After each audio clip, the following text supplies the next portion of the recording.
Here is a math problem that nobody teaches you in school. You need a new frying pan. You can buy the $20 nonstick skillet from the big box store or the $60 one that's built to last. The cheap one feels like the obvious move because you're saving 40 bucks. But here's what actually happens. The $20 pan warps after 8 months, you toss it, you buy another one, and then another. 5 years later, you've spent over $100 on a graveyard of cheap pans and you're still cooking on garbage. The $60 pan that you passed on, it is still going strong. You didn't save $40, you lost $40. This is the trap that Buy Once, Cry Once is designed to break you out of. Welcome to your Money on Easy mode with Damien.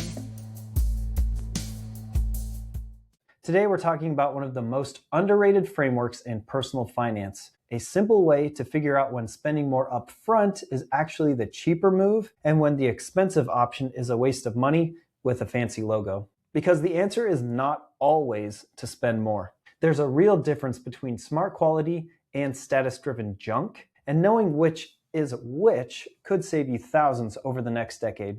Now, quick note before we get going, I'm Damien. This is your Money on Easy mode. This is not personal financial advice. Everything I share here is meant to give you a clear framework so you can make smarter decisions for your own situation. So, let's get into it. The sticker price is a trap. Every experienced buyer knows this, and there's a simple formula that proves it. Today, we're breaking down a personal finance framework called Buy Once, Cry Once, and one simple calculation that changes how you evaluate every purchase. You see, most of us are trained to look at price tags. Whatever number is printed on the label, that is what something costs. $60, $300, $1,200. But that number is actually one of the least useful pieces of information when you're deciding whether to buy something. The number that actually matters is cost per use. Here's the formula.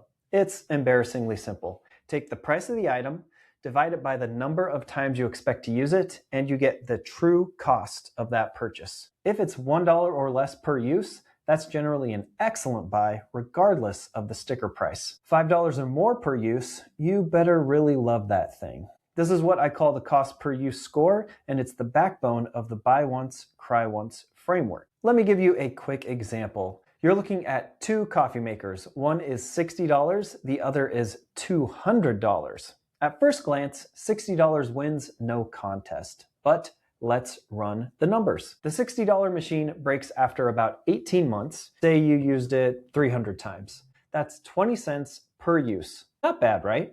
But now look at the $200 machine. It's built well. It'll last you 5 years easily. Call it 1,000 uses. That's also 20 cents per use. Same score. But here's the thing. That's the floor on the quality machine. If it lasts 8 years, the cost per use drops to about 6 cents. The cheap machine can't do that. It has a ceiling built in.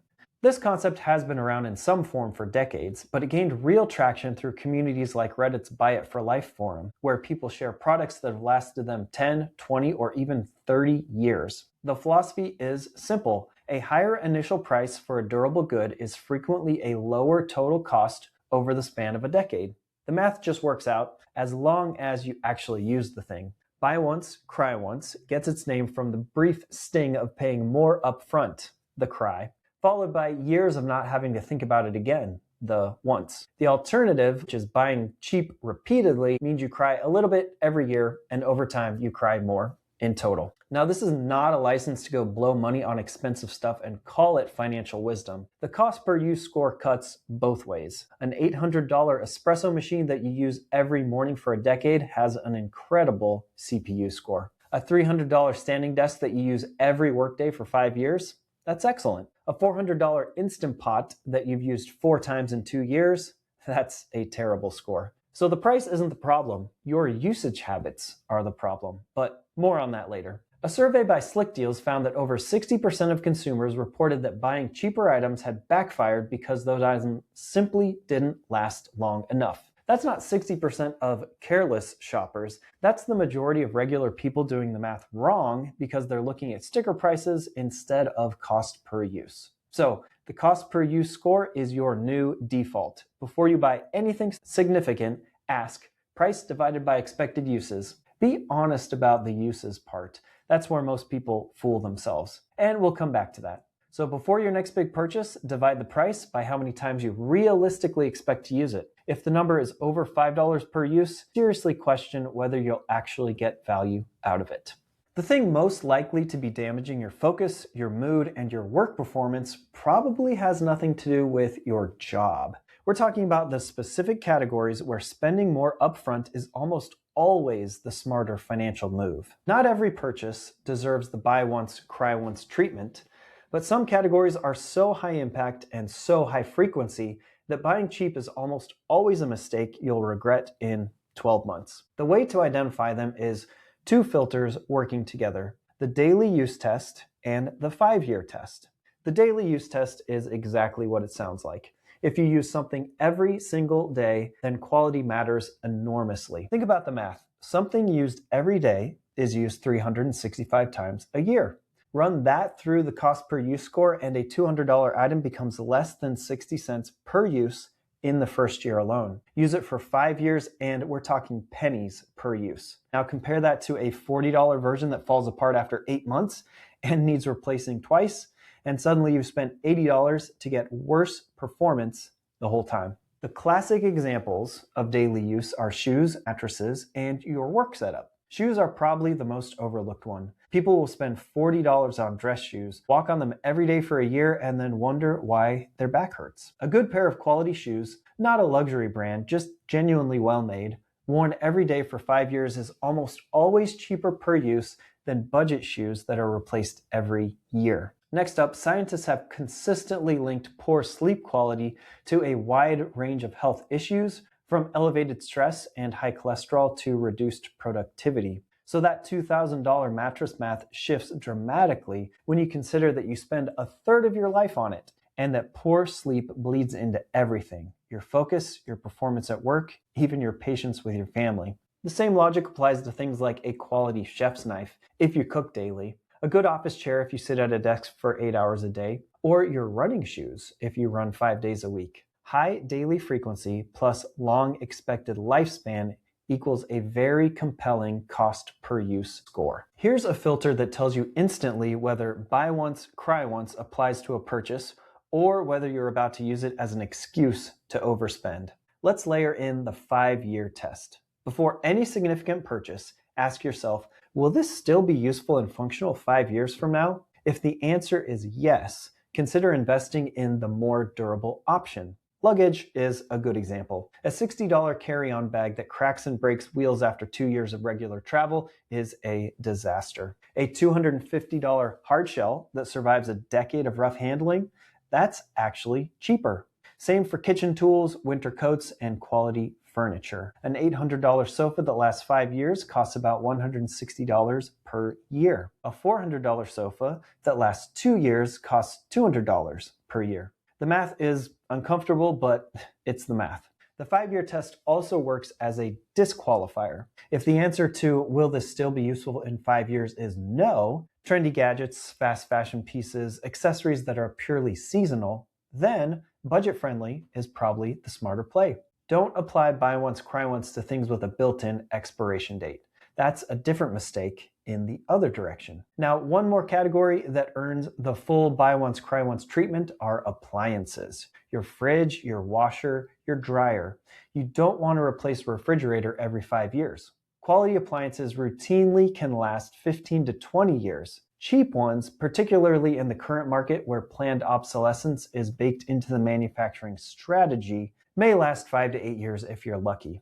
So buy the better appliance. Your future self will thank you by never having to deal with a dead freezer on a Saturday night. So write down the 3 things you use most every single day: shoes, chair, mattress, whatever. Look up what a genuinely quality version of each costs. Run the cost per use score on both options before your next replacement. A BMW and a Toyota can cost the same off the lot, and one of them is a terrible financial decision, and it might not be the one you'd guess. Buy once, cry once is a powerful framework, but it has 3 failure modes that will drain your wallet just as fast as buying cheap. So, failure mode 1 is the status trap.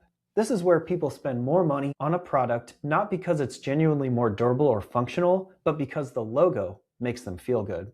A $40,000 Toyota versus a $40,000 BMW is a perfect example. On paper, they're the same price, but the Toyota will likely have a significantly higher resale value decades from now because Toyotas have a proven track record of longevity and low maintenance costs. Now, the BMW, you're paying for the badge, and the badge doesn't pay you back. High-end luxury brands frequently cost more to maintain, more to repair, and depreciate faster, which makes them a terrible cost-per-use investment for most people. Quality should be about longevity and function, not impressing people who aren't watching you. Nobody's keeping score on your kitchen appliances. If the only reason you're considering the more expensive version is to signal something to someone else, you're about to make an expensive mistake dressed up as a financial decision. Failure mode 2 is the new hobby trap. Now, this is a big one, especially for millennials like myself. Nothing says midlife crisis like diving deep into cycling, surfing, hiking, cooking, photography,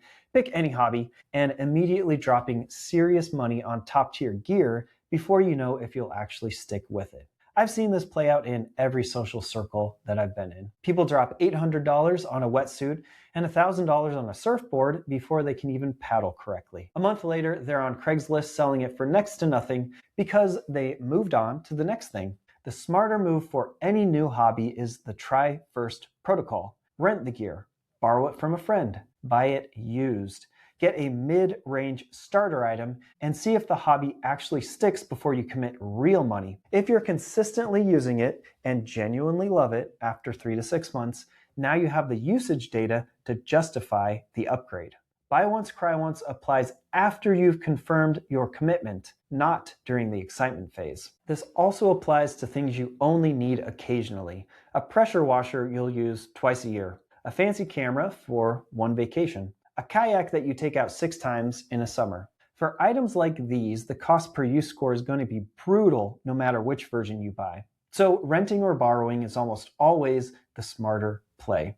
Failure mode 3 is the hidden maintenance trap. This is a sneaky one. Some high-end products are genuinely well built, but the cost of maintaining them could surprise you in ways that destroy the math.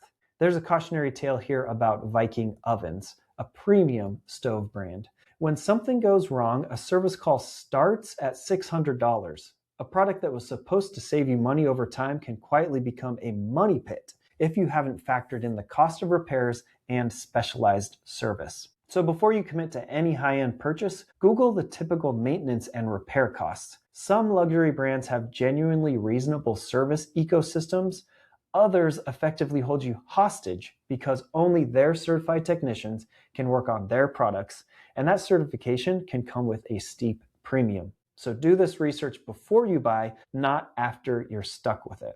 So the clean version of the rule, buy once, cry once, is valid when the item is high frequency, genuinely durable, passes the 5-year test, the quality gap is real and not brand driven. If any of those conditions are missing, run the numbers more carefully before you commit. Before any purchase over a couple $100 on something new, run 3 quick checks. Is it for daily use? Am I actually committed to this hobby? Have I looked up what maintenance costs on this thing? Your stuff breaks when it breaks because manufacturers calculated exactly when they wanted it to break. There's a name for the reason cheap products feel like they've gotten worse over time, and knowing it will change how you shop. This is something that should make you genuinely angry. Manufacturers have been deliberately engineering products to fail since at least the 1950s. There's a name for it: planned obsolescence. It refers to the intentional design of products with a limited lifespan, not because it's unavoidable, but because it's profitable. When your fridge breaks right after the warranty expires, or your phone starts slowing down right around the time the new model drops, that's not just bad luck. Sometimes it's a feature that the manufacturer built into the product. The most infamous example is Batterygate. Apple settled a US lawsuit for up to $500 million over allegations that the company had quietly slowed down older iPhones through software updates right when the new models launched to push consumers toward upgrades. So why does this matter for buy once, cry once? Because it means the cheap versus quality calculation isn't just about the construction materials anymore. It's about whether the product is designed with your interests in mind or the manufacturer's repeat sale cycle. One study found that planned obsolescence costs the average American household over $1,000 per year in additional tech device replacements alone. And that's before you get to fast fashion, appliances, or anything else caught in a replacement cycle. It's worth noting, fast fashion items are worn an average of only 7 times before being discarded. 7 times. Think about what that does to your cost per use score. That's exactly why the cost per use score has to include an honest assessment of expected lifespan. Not the manufacturer's claimed lifespan, the real one. Look up reviews from people who've owned the item for 3+ years, not just bought it during launch week. Check the subreddits, search product name still working after X years. You'll learn things the product page will never tell you. So on the topic of durability, there are 2 signals that reveal whether a product is genuinely durable or just priced like it is. Neither one is on the product page. First is repairability. Can the item be fixed if something breaks? Good quality products like leather boots, high-end appliances, and cast iron cookware can be repaired over and over again. That repairability itself is part of the value. Second is resale value. High quality products hold their value on the secondary market because buyers with information trust them. A Toyota's resale value is a signal. A Patagonia jacket's resale market is a signal. A mattress with a 25-year warranty is a signal. When the secondhand market for a product is strong, it tells you other people with real ownership experience believe the product is worth buying. Now, the flip side is also true. If you can't find a single used version of a product at any price, it might be because previous owners can't give them away. Understanding planned obsolescence doesn't mean you should become cynical about every purchase. It means you should be a more informed buyer.